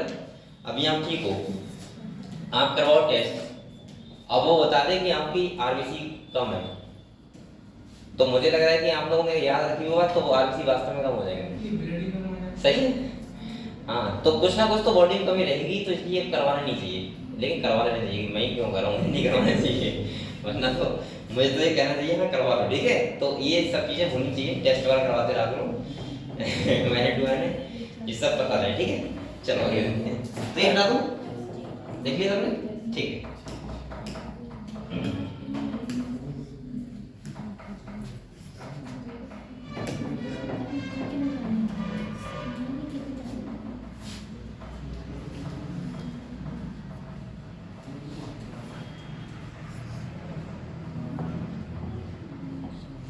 देखो हम लोग पढ़ते हैं बेटा कैंसर के बारे में, किसका पढ़ते हैं, कैंसर। तो देखो मैंने आपको काफी समझा नहीं, आप देखो वही लिखा हुआ था, काफी समझा था हम लोगों ने। देखो कह रहा है cancer is the one of the most dreaded disease, ये मतलब होता है खून का खतरनाक disease of human being and is a major cause of death. ये कह रहा है कि ऑल ओवर द ग्लोब, यानी कि इससे क्या होता है, मेजर कॉज में से डेथ होती है। हाँ ये बात सही है, रहती होती है, लेकिन अब इतने ज्यादा ट्रीटमेंट आ गए हैं, अगर आपने अर्ली स्टेज में देख लिया कैंसर तो सही भी हो सकता है। अगले कह रहा है more than a million Indian suffer from cancer and a large number of them die from it annually. तो ये कह रहा है 1 मिलियन लोग इस टाइम पे सफर कर रहे हैं कैंसर से, यानी कि 1 मिलियन लोगों को कैंसर हो सकता है। और कह रहा है इसमें से हर साल लाखों लोग क्या हो जाते हैं, मर जाते हैं। कह रहा है mechanism that underlie development of cancer और oncogenic transformation of cell, it treatment and control have been some of the most in intense area of research in biology and medicine. लेकिन ये पहले तो बहुत खतरनाक ही था, कैंसर को हम सर्वाइव नहीं कर पाते थे कैंसर केस में, लेकिन अब इतना ज़्यादा हमारा जो बायोलॉजी का मतलब जो मेडिकल फैसिलिटी है वो बहुत ज़्यादा अच्छी हो गई है। तो इतना ये तो आप पता लगा सकते हैं, बहुत सारी थेरेपी आती है इसके लिए। जो कह रहा है इन आवर बॉडी, अब यहाँ ध्यान सुनो, कह रहा है in our body cell growth and differentiation is highly control and regulated. मैंने कहा था आपका सेल का हर एक एक्टिविटी पूरी तरीके से क्या है, जेनेटिक कंट्रोल में होती है, यानी कि रेगुलेटेड होती है बहुत ज्यादा। कह रहे हैं in cancer there is a breakdown, और कैंसर में क्या रहता है, ये रेगुलेटरी मैकेनिज्म क्या रहती है, ब्रेकडाउन रहती है। ये पता है कैसा होता है, देखो जैसे मान लो किसी घर में 4 बेटे होते हैं, ठीक है, 4 बेटे हैं और आपको पता है उनके फादर हैं, तो क्या होता है वो चारों ठीक ठाक चलते हैं क्योंकि फादर से कांटेक्ट में रहते हैं ना। और फादर क्या करते हैं, उनको रेगुलेट करते हैं, तुमको ये काम करना है, तुमको ये काम करना है, ऐसा होता है। और सपोज मानो फादर कहीं चले गए, कहीं चले गए मतलब चलो मान लो आर्मी चले गए, अब क्या होगा अब क्या होगा, वो जो कांटेक्ट की प्रॉपर्टी थी ना रेगुलेटेड, वो ब्रेक डाउन हो जाती है। और उसमें क्या होता है, फिर कोई लड़का होता है वो खतरनाक बन जाता है, कोई दूसरे क्षेत्र में खतरनाक बन जाता है ना, कोई तीसरे क्षेत्र में खतरनाक, तो ये क्या हो जाता है, कैंसर। ये ऐसे ही कैंसर होता है जब हमारा सेल जो होता है वो रेगुलेट की मैकेनिज्म क्या करते हैं, ब्रेक डाउन करते हैं और अनकंट्रोल ग्रोथ करें। अनकंट्रोल का मतलब समझ रहे हो, लगातार जल्दी जल्दी डिवाइड करना वो। तो जो क्या कह रहा है there is breakdown of these regulatory mechanism. और कह रहा है normal cells show a property called contact inhibition by virtue of which contact with other cell inhibit their uncontrolled growth। और कह रहे हैं कांटेक्ट इनहिबिशन की प्रॉपर्टी लॉस हो जाएगी और क्या करेगा, सेल अनकंट्रोल ग्रोथ करेगा। अनकंट्रोल का मतलब जल्दी जल्दी, उससे मतलब नहीं बराबर वाला सेल कर रहा है या फिर नहीं कर रहा है। अगले कह रहे देखो, कह रहे cancer cell appears to have lost their these property, और यानी कि ये कांटेक्ट इनहिबिशन की प्रॉपर्टी क्या हो जाती है, लॉस हो जाती है किसमें, कैंसर सेल में। और कह रहे हैं as a result of this cancer cell just continue to divide giving rise to masses of cell, और जैसे हम लोग क्या बोलते हैं, ट्यूमर। क्या बोलते हैं, ट्यूमर। तो ट्यूमर कुछ ऑप्शन ना होता है, डॉक्टर कहता है ट्यूमर है, ट्यूमर का मतलब पता है क्या होता है, कैंसर। कुछ लोग क्या होते हैं कैंसर को अलग समझते हैं और ट्यूमर को अलग समझते हैं। जैसे डॉक्टर ने कह दिया ट्यूमर है तो ठीक है, तो कोई बात नहीं, ट्यूमर ही तो है, मुझे लगता है हंसते हुए आते हैं ना, और डॉक्टर लोग कहते हैं कैंसर है, तो वहीं से फिर उनका क्या हो जाता है, स्विच ऑफ हो जाते हैं वहीं से घर तक आते हैं, मुझे लगता है ना कैंसर है बेटा, ट्यूमर ही तो कैंसर है। कैंसर में क्या होता है, कैंसर में ट्यूमर बनता है तो वो कैंसर के थ्रू है। अब डॉक्टर सोचते हैं कि अगर इसे मैलिग्नेंट ट्यूमर है तो बताते हैं कैंसर है, और जब बिनाइन ट्यूमर होता है तो वो क्या बता देते हैं, खाली ट्यूमर है, कैंसर नाम लेते हैं। तो उन्हें पता है कि हम सर्जरी करेंगे निकाल देंगे, लेकिन वो भी क्या होता है, कैंसर। अगर वो सही टाइम से ठीक ना किया जाए तो वो भी एक बड़ी, यानी कि मैं बोल सकता हूँ बॉडी को नुकसान ज्यादा पहुंचा सकता है। समझ गए आप लोग। तो ट्यूमर अगर कोई कहे तो समझना कि उसे कैंसर नहीं, उसे कैंसर है। ट्यूमर का मतलब भी कैंसर है, कैंसर का मतलब भी कैंसर है, ठीक है। अगली देखो, ट्यूमर क्या होता है तो ये सुन लो, ये सेल का मास, बहुत सारी सेल का क्या होता है मास, जब सेल लगातार ग्रोथ करती है तो मास ऐसा बन जाता है, यानी एक सॉलिड टाइप का स्ट्रक्चर होता है, उसी को बोलते हैं हम लोग ट्यूमर। ट्यूमर दिखता भी है ना, जैसे लोग कहते हैं ना कि ट्यूमर है। हाँ, अगले कह रहे हैं देखो ट्यूमर आज टूटा है, बिनाइन ट्यूमर, और दूसरा कौन सा है मैलिग्नेंट। कह रहे हैं benign tumour normally remain confined to their original location, यानी कि एक ही जगह रहता है, और कह रहे हैं do not spread to the other part of the body, और ये दूसरे पार्ट बॉडी के पार्ट में नहीं जाता है।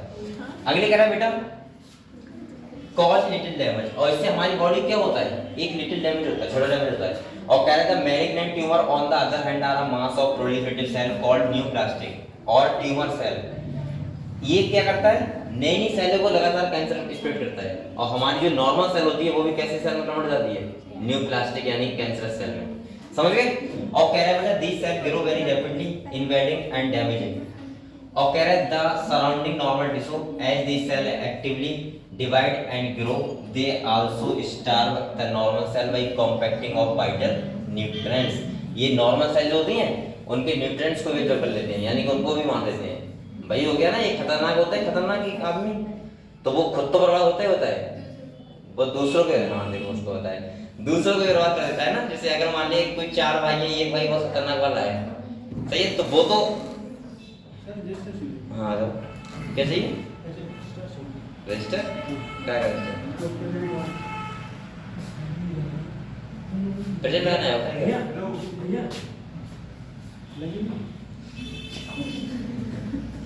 अगर मान लिया कोई 4 भाई हैं, एक खतरनाक है तो 3 को भी थोड़ा बहुत डिस्टर्ब करता रहेगा, ज्यादा नहीं करेगा, थोड़ा बहुत करेगा, है ना, कुछ नहीं करेगा, लड़ाई कराएगा नहीं बैठे हो, वो भी बर्बाद होंगे संग में। तो लगभग इम्पैक्ट सही में पड़ता है, एक पे तो नहीं पड़ता है, ठीक है। अगले कह रहा है on the other hand are a mass of proliferating cell called neoplastic, ये तो पढ़ लिया। As this cell actively divide and grow they also starve the normal cell by compacting for vital nutrients cell self a from such tumour reach कह रहा है distant side through blood and where they get lodge in the body they start a new tumour there. This properties को क्या बोलते हैं metastasis. इसको note करो, metastasis का मतलब होता है कैंसर का एक जगह दूसरे जगह ट्रांसफर होना, यानी कि नई सेल का इन्फेक्शन एक कैंसर सेल में कन्वर्ट होना, इसको बोलते हैं मेटास्टेसिस, ठीक है। तो इसको नोट कर लो। कह रहा है इज द मोस्ट फियर्ड, डरावनी प्रॉपर्टी होती है किसकी मैलिग्नेंट ट्यूमर की, तो आपको ये पता होना चाहिए। तो आप लोग मैंने क्या बताया सुनो ध्यान से, मैंने कहा कैंसर एक खतरनाक बीमारी होती है, इसमें क्या होता है हमारी नॉर्मल सेल कांटेक्ट इनहिबिशन की प्रॉपर्टी को फॉलो करती है, यानी कि हमारी हर एक सेल एक हाईली रेगुलेटेड जेनेटिक कंट्रोल में बिहेव करती है। जब ये मैकेनिज्म ब्रेकडाउन हो जाती है तो क्या बन जाता है कैंसर। अब ये ब्रेकडाउन कैसे हो सकती है, ऐसा नहीं कि खाली कैंसर का मतलब हुआ किसी भी तरीके से, जैसे मान लिया यूवी रेस, आपने नाम सुना होगा अल्ट्रावायलेट रेस, कहते नहीं है अगर धरती पे जो अल्ट्रावायलेट रेस अगर आ गई तो यहाँ सबको कैंसर हो जाएगा। और कैंसर ये मत सोचना कि कैंसर एक नॉर्मल पर्सन पे जैसे कि जो स्विमिंग कर रहा है ड्रिंक कर रहा है उसी को होगा, नहीं, कैंसर फीमेल को नहीं होता है क्या, बहुत होता है। और कैंसर मुझे लगता है कि जो नॉर्मल आदमी होता है उसको ज्यादा होता है, ठीक है, मैंने बहुत सारे ऐसे केस देखे हैं जो बिल्कुल कभी ठीक ठाक होता है अचानक से होता है। तो कैंसर एक बहुत खतरनाक प्रॉपर्टी होती है, और इससे अगर आप लोग सोचो तो बच तो सकते हैं थोड़ा बहुत, ऐसा तो नहीं कि बच नहीं सकते, लेकिन हाँ मैं ये बोलूंगा कि इससे बचने के चांस बहुत कम होते हैं। अगर किसी कैंसर होना होता है तो हो जाता है, वो किस टाइप से बचेगा, मतलब कहाँ बचेगा, आजकल पॉल्यूशन कितना हो रहा है तो कहाँ तक बचेगा वो, है ना। अब अल्ट्रावायलेट रेस आ जाए बताओ तो वो क्या कर सकता है। और ये पता है आपको ओजोन लेयर जो खत्म हो रही है करके, अगर खत्म हो गई तभी तो मैं कह रहा हूँ कि आप लोग सही टाइम पे पैदा हुए हो, ठीक है हो सकता है अगले हजारों सालों में ये खत्म हो जाए। अब भाई एक तो बताओ, आपको पता नहीं होगा अगर दिल्ली ऐसे शहरों में जाओगे, जैसे हम लोग यहाँ सांस ले रहे हैं ऐसे, सही है, वहाँ अभी से लोगों को वो लगाने पड़ते हैं एयर प्यूरिफायर घर में, और जब वो सुबह को देखते हैं ना तो उसमें काली निकलती है। सोचो कितनी ज्यादा खतरनाक प्रॉब्लम है ये। हेलो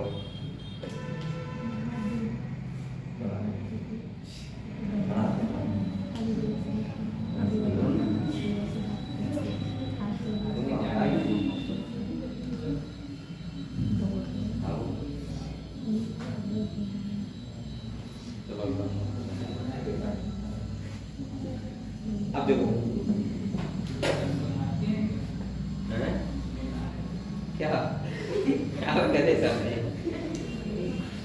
जो ऐसा होता है ना, जो पढ़ाने, जैसे आज एक टीचर ने छुट्टी ले ली, अब उसे वो कह तो देते हैं कि छुट्टी ले ली, अब नहीं आज हम लोग नहीं आना है, हमने कल तक कहते हैं, लेकिन हमको पता है क्या फोन कर रहे हैं, घर पे अच्छा नहीं लग रहा है, मैं क्या करूँ, वही घर पे अच्छा लग रहा है, छुट्टी क्यों ले ली। तो ऐसा भी होता है ना कभी, जैसे आप लोगों को हो सकता है ना पता ना होता हो, लेकिन ऐसा होता है कि जब जैसे आप कई संस्था जुड़े हुए हो, जैसे मान लो यहाँ पे हो सकता है दो चार बच्चों को ऐसा लगता हो मैं कि जैसे रोज आप ट्यूशन आ रहे हो और 2 दिन छुट्टी पड़ जाए, तो आपको लगता होगा एक छोटी वाली जो खुशी थी वो पहले थी खाली 12 से पहले, अब आपको लगता होगा रियल में कि यार अच्छा नहीं लग रहा है, लगता है एक मन कहता है कि अच्छा नहीं लग रहा है, हालांकि आप लोग छुट्टी कर देते हो मुझे पता है, लेकिन फिर भी आपका एक मन कहता होगा पूरे दिन घर पे बैठे बैठे बोरिंग फील हो रही ना, नहीं पढ़ाई करते फिर भी लगता है ना थोड़ा सा, पढ़ाई करते मुझे पता है लेकिन फिर भी लगता होगा। हाँ जैसे जैसे हाँ जैसे हमें कोचिंग पढ़ाते हैं, तो अगर मुझसे कहा जाए, सुनो मुझसे कहा जाए कि 2 दिन आपको फ्री रहना है बिल्कुल घर पे, मुझे फीवर आ जाएगा, मैं सही बता रहा हूँ, मुझे लगेगा मैं करूँ क्या, मतलब कुछ तो करूँ, अब मैं करूँ क्या, मुझे पढ़ाने की आदत है, अब मैं घर पे रह के इसलिए करने जाता हूँ, अगर मैं 2 दिन घर पे रुक गया तो मैं सोचता हूँ मैं बातें किससे करूँ भाई, कमरे में बैठे लेटे बोर हो जाता हूँ ज़्यादा। तो इसीलिए मैं घर 1 साल में 2-3 बार आता हूँ खाली, बस कि मुझे खाली रहना पसंद नहीं है, मतलब कुछ ना कुछ एक्टिविटी चाहिए। एक्टिविटी का मतलब है जैसे पूरे दिन, अब हमारा क्या है पूरा शेड्यूल बंधा हुआ है, संडे को और ट्यूशन नहीं होता है, तो मुझे ऐसा लगता है कि संडे यार कितना बड़ा दिन होता है, और मैं लोगों को और लोगों को देखता हूँ, कहता हूँ, सोचता हूँ ये खाली दिन काट कैसे देते हैं, जैसे देखे नहीं आप लोग बहुत लोग, उनको सुबह को भी काम क्या है, खाना, दोपहर में क्या कर रहे हो, खाना खा रहे हैं, शाम क्या कर रहे हो, खाना खा रहे हैं, अगर रात में फोन करोगे तो सोने जा रहे हैं, मतलब उनका खाना सोने का होता है खाली। अब सोचो पता है इनको कैसा लगता है,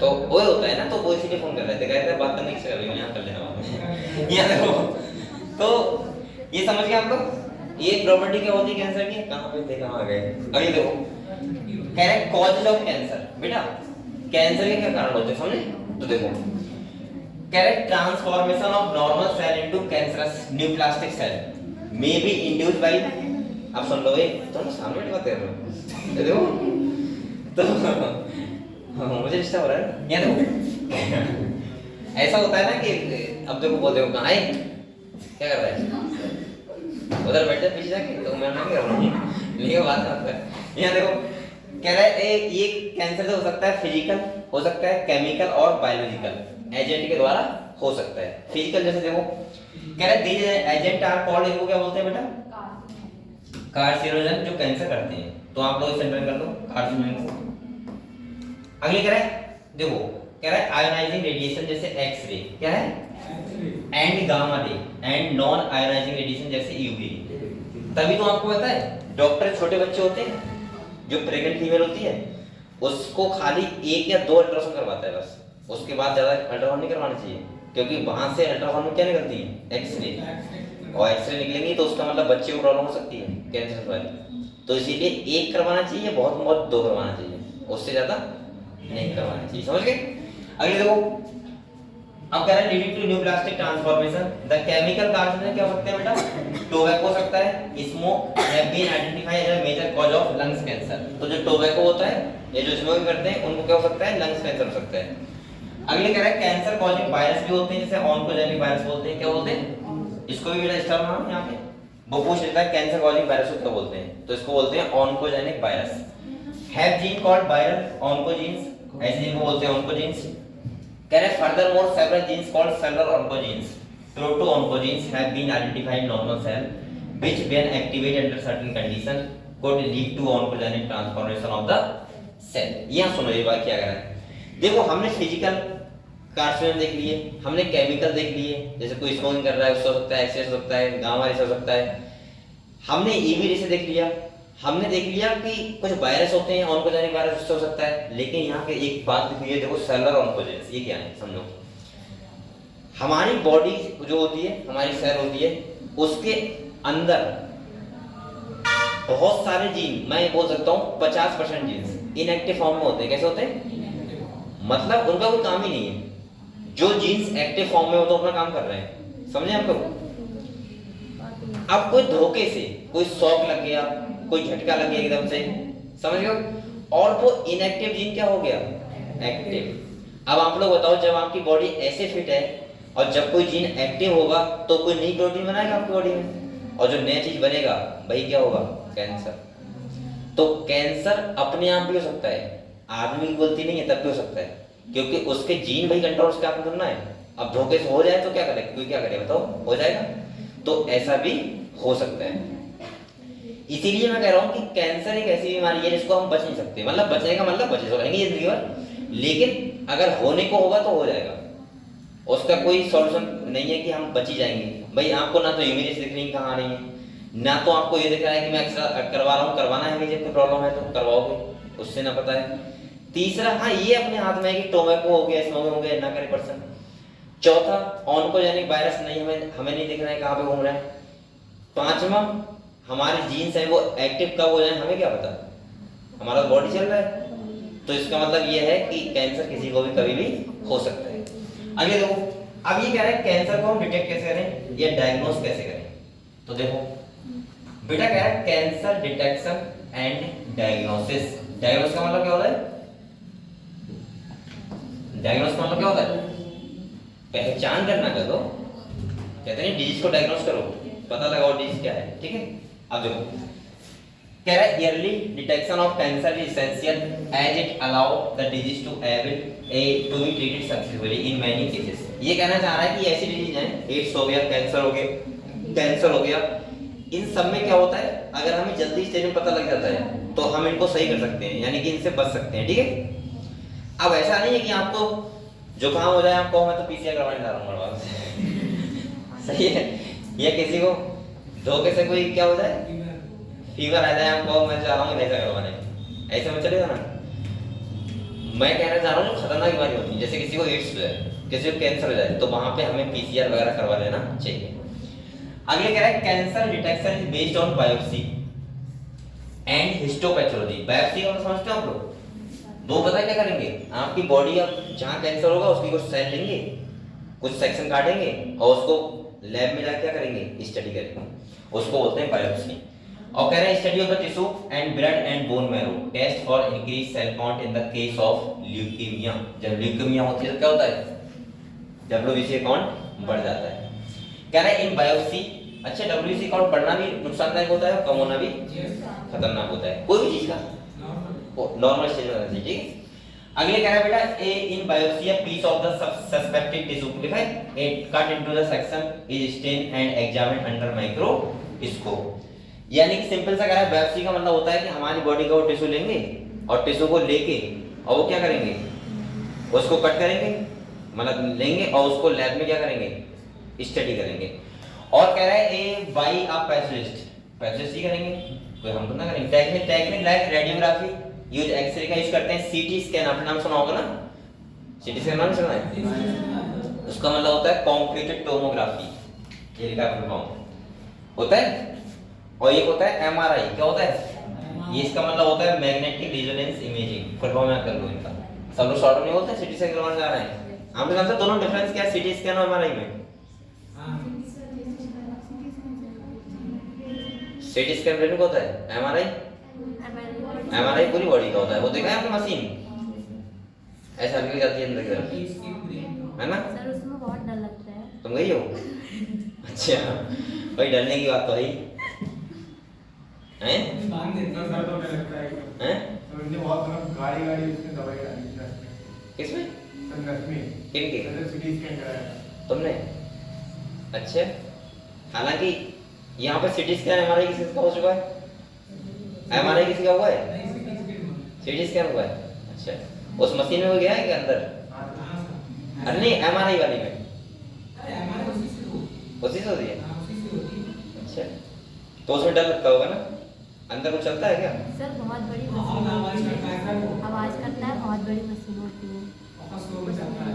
पूरा करना करने के ऐसे बोलती है हम नहीं बोलता एक तो भाई मैं तो ये मानता हूँ, मैं सही बता रहा हूँ, बिल्कुल कभी अपनी बता रहा हूँ। मुझे लगता है थोड़ी गरीबी आ जाए लेकिन कभी हॉस्पिटल जाने के लिए ना मिले, क्योंकि वहां जाके ऐसा लगता है कि हम बेबस हैं, बिल्कुल बेबस का मतलब लाचार, जैसा वो कह रहे हैं वैसा फॉलो कर रहे हैं, ना पता है कि क्या हो गया। जैसे मतलब किसी को कुछ हो गया है मान लिया, अब सोचो तुम्हें उस मशीन में घुस रहे हैं, अब तुम्हें लगता होगा यार कुछ हो जाए तो राम बच्चे के ना निकले तो एक है ना अजीब प्रोसेस थोड़ी सी। सभी बांध देते हैं क्या लाइटें होती हैं जो बांधने वाली यहाँ भी बांध देते हैं यहाँ पे अच्छा, जैसे उछल कूद ना करो। जैसे मतलब सीरीज मरीज होता है तो उनका हाथ पैर चलाते रहता है तो उसके पैर और हाथ सब बांध दिए जाते हैं। अच्छा, दर्द होता है क्या? कि वो हिलता है तो आता नहीं है हमारे मुंह दर्द होता है क्या उसमें? दर्द होता है? अरे नहीं दर्द नहीं होता है सर। हैं? दवाई भी है तो दवाई कैसे? दूसरा दिल कांपने होता है डर। हाँ डर होता है ना, डर होता है, सही कह रहे हो। अगर उसमें हिलते रहते तो होता नहीं, रिपोर्ट नहीं बनी। डॉक्टर बनना भी अपने आप को आपको डॉक्टर बनने का मतलब है कि एक प्रोसेस को गुजरना पड़ता है, लेकिन भाई अपना माइंड उसको कितना ज़्यादा स्ट्रॉन्ग करना पड़ता है। तभी तो कहते हैं डॉक्टर के अंदर इमोशन नाम की चीज़ नहीं होती है। नहीं होती है सर। अगर किसी के अंदर इमोशन नाम की चीज़ है डॉक्टर के अंदर, तो वो कभी डॉक्टर बन ही नहीं पाएगा पूरी तरीके से। दर्द हो रहा है तो उसका भाई अगर कोई बच्चा है और रो रहा है बहुत तेज, तो तुम सोचो अच्छा ठीक चुप जा यार, मैं तो होता वही कह देता चुप जा ठीक है बाद में कर लूंगा लेकिन ऐसे काम नहीं चलेगा। और इसीलिए मेरा भी डॉक्टर बनने में इंटरेस्ट ज़्यादा स्टार्टिंग से नहीं था। ऐसे ऐसे आते हैं सर है कि वो- एक प्रेशर तो होता है घर वालों को डॉक्टर बनना है, जैसे आपके घर वाला ऐसा हो सकता है कि यहाँ पे 2-4 बच्चे ऐसे हों जो पापा मम्मी खुशी के लिए डॉक्टर बन रहे हो, लेकिन उनका बहुत ज़्यादा इंटरेस्ट ना हो डॉक्टर बनने में, ऐसा हो सकता है ना? क्योंकि मुझे जब खुद सुई से डर लगता है, दूसरे को सीख रहा हूँ खुद सोचो और सबसे ज़्यादा वो होता है कि जब आप अस्पताल में जाते हो ना, तो आपको कोई ऐसा खतरनाक वाला पेशेंट आ गया जिसके ब्लड वगैरह निकल रहा है, कुछ एक्स्ट्रा है, तो मैं तो वही देख लूँ तुझे खाना ना खा मिले। ऐसा होता है मेरे साथ, भाई होता है मेरे साथ, मैं क्या करूँ बताओ, मुझे डर लगता है बहुत ज़्यादा। आदत पड़ जाती है तो नहीं होता। हाँ हाथ से तो आदत पड़ जाए। मुझे लगता है कि अगर किसी को डर लगता हो इन चीज़ों से डर लगता हो तो बनना न्यूरो सर्जन।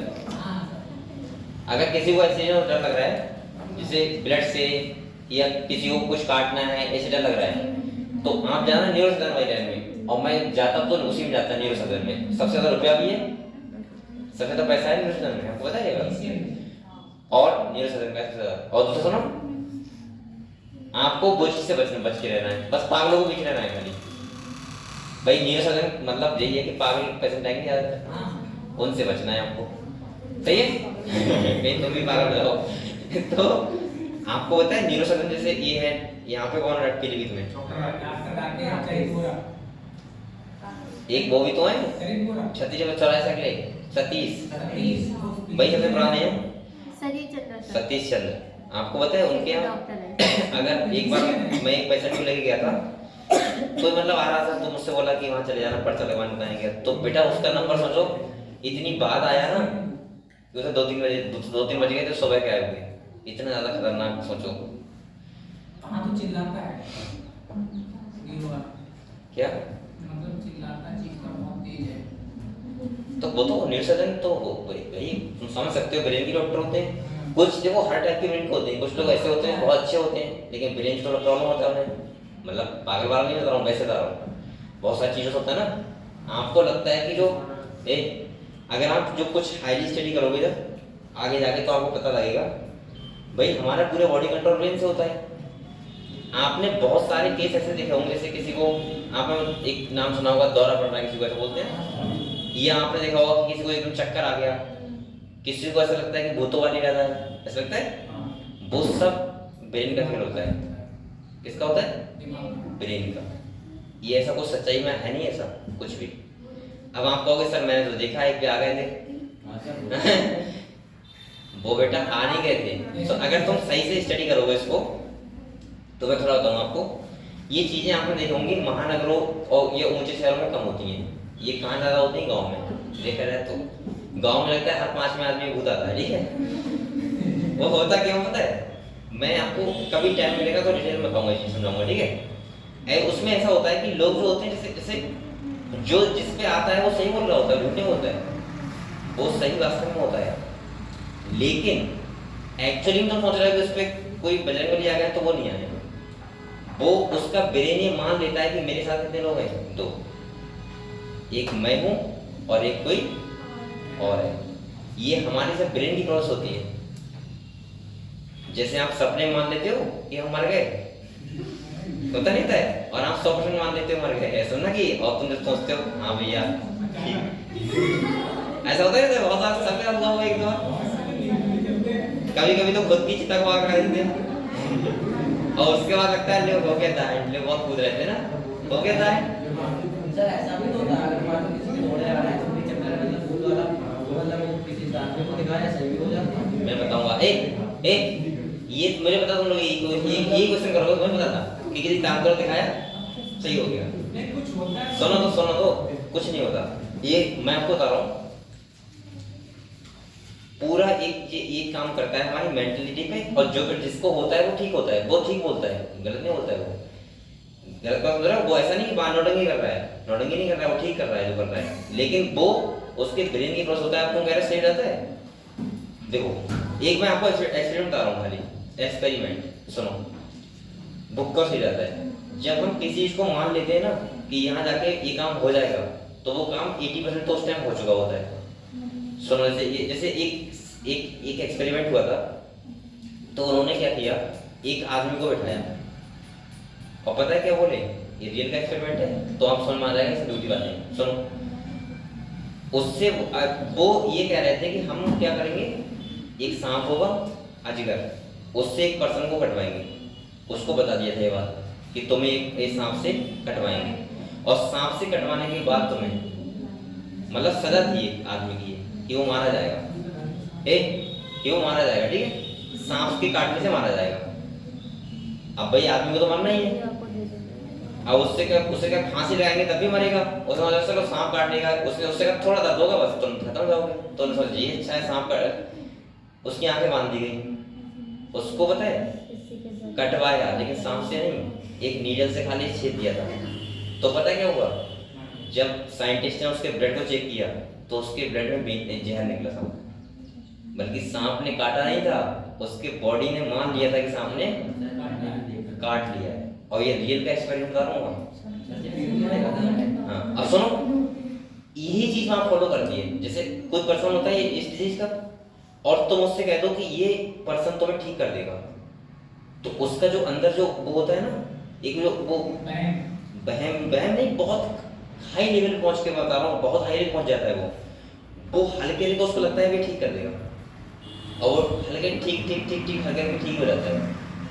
वो कुछ प्रोसेस होती है, आपको पता नहीं है। जैसे एक बार सोचो आप लोग, जैसे आपको बताया कि मैं टीचर हूँ, तो आप मेरी वजह से ऐसे खड़े बैठे हो, मान लो मैं घर जाऊँ और मेरा मम्मी है, वो ऐसे बैठ पाएंगे मेरे सामने?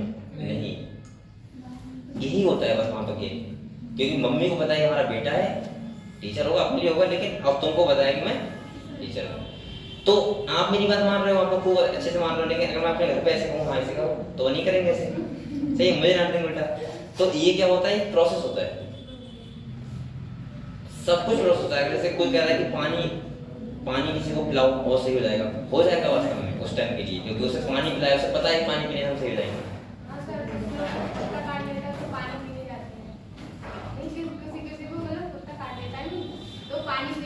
हाँ, और सही हो जाते हैं, पानी हमारे तक पीने जाते हैं, वो यहाँ क्या नवाबगंज साइड में, आपको पता है, शायद आपको पता होगा। हाँ, सही है बिल्कुल। और मिठाइयाँ, पानी नहीं खाई जाती। ये सुनो, अब आप लोग ये भी मैं बताऊँ आपको, जैसे अभी का केस है, मेरे एक छाला लेकर आया था, सही है, और वो छाला एक मोहा टाइप का बन गया था, बहुत तेज। मैं दवाई खा रहा था, मैं दवाई खाता हूँ हमेशा। अब मैं अकस्मात क्या हुआ, जिस दिन छाला निकला उस दिन घर पहुंच गया धोखे से, वाला घर जाना था तो पहुंच गया धोखे से। अब वहां जाने के बाद पता है ऐसा होता है कि एक जैसे कोई गांव है, वहाँ एक आदमी हर चीज के होते हैं इलाज करने वाले पुराने, तो घर वाले विश्वास रखते हैं, तो बोले एक दवा वो देंगे, और वो दवा तुम हाथ में बांध दो, सही हो जाएगा। अब मुझे यकीन ही ना है, तो मैं सोच रहा कैसे जाएगा भाई, दवाई से होगा सही। तो मैंने कहा चलो मोह इतनी बड़ी बीमारी नहीं है, अगर नहीं हुआ तो कल क्लिनिक जाऊंगा, खोलूंगा, दवाई ले लूंगा।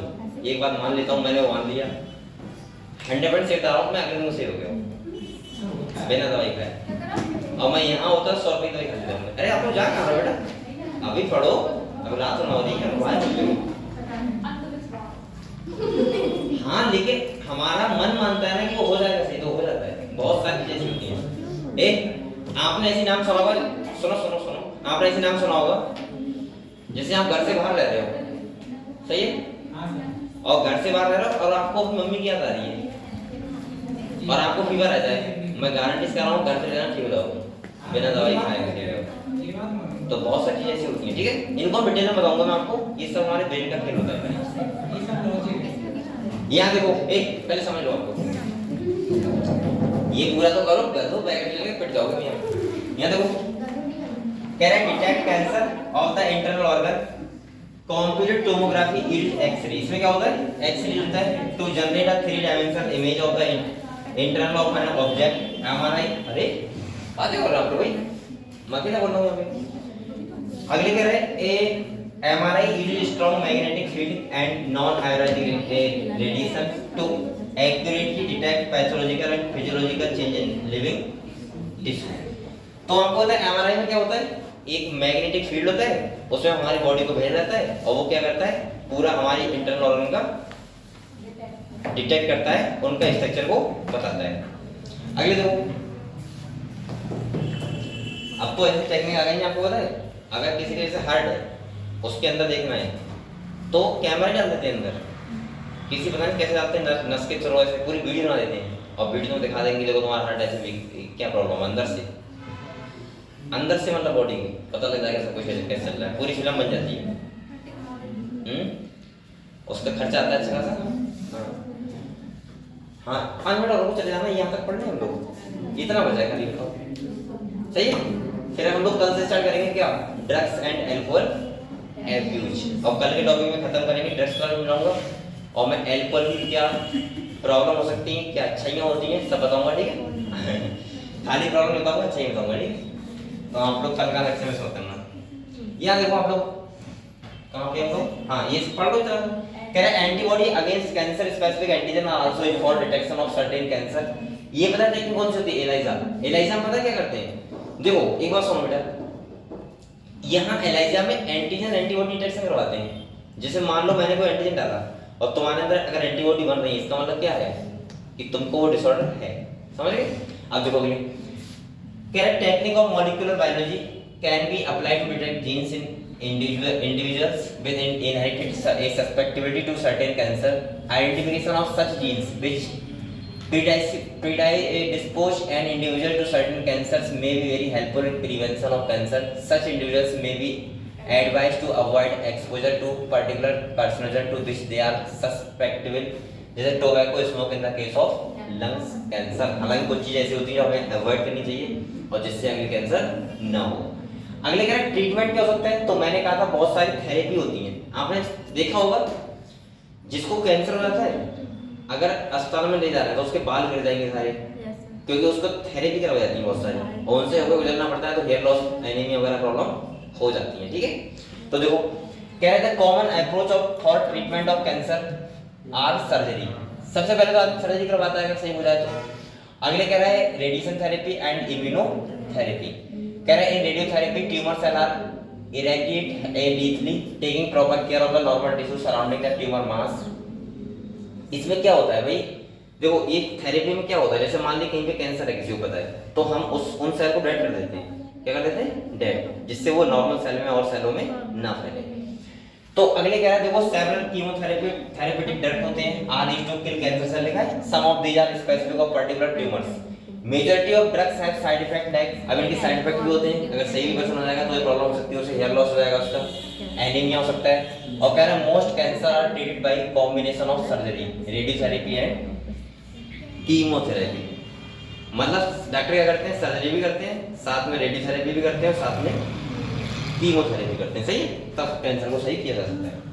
कह रहा है tumour cell have been shown to avoid detection and destruction by immune system, therefore the patient are given substance called biological response modifiers such as जैसे alpha interferon which activate their immune system and help in the destroying the tumour, और इससे tumour क्या किया जाता है, खत्म किया जाता है।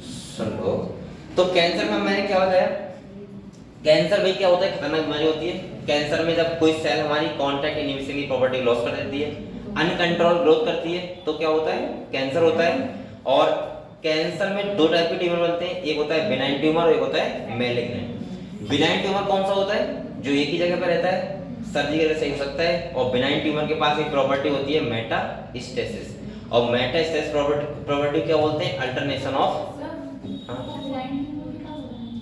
Malignant tumour. अच्छा सॉरी, दिमाग से चलिए, मैलिग्नेंट ट्यूमर, और इसके पास एक प्रॉपर्टी होती है मेटास्टेसिस, जिसमें क्या होता है, यानी कि कैंसर की स्टेज चेंज होती है और नई नई जगह पे कैंसर फैल जाता है, ठीक है। इसके बाद कैंसर को कैसे होता है, तो जो कैंसर करते हैं उन्हें बोलते हैं कार्सिनोजन। कार्सिनोजन कैसे हो सकते हैं, फिजिकल, केमिकल और बायोलॉजिकल, तीनों टाइप से सकते हैं, X ray, UV ray, gamma ray. इसके बाद तुम्हारा स्मोकिंग हो गया, टोबैको हो गया, बहुत सारे ऑन्कोजेनिक वायरस हो गए, सही है, ऑन्कोजेनिक वायरस हो गया, बहुत सारी चीजें होती हैं, इससे कैंसर हो सकता है। और कोई भी हमारा इनएक्टिव जीन अगर एक्टिव हो जाए तब भी कैंसर हो जाता है। ये सब हमने पढ़ा, और इसके बाद कैंसर के हमने देख लिया कि कैंसर से हम कैसे बच सकते हैं। 3 थेरेपी मैंने बता दिया, वो सर्जरी से बच सकते हैं, दूसरा कीमोथेरेपी, और तीसरा क्या बताया था, हाँ सर थेरेपी, कीमोथेरेपी हो गया, और कौन थेरेपी हो गई,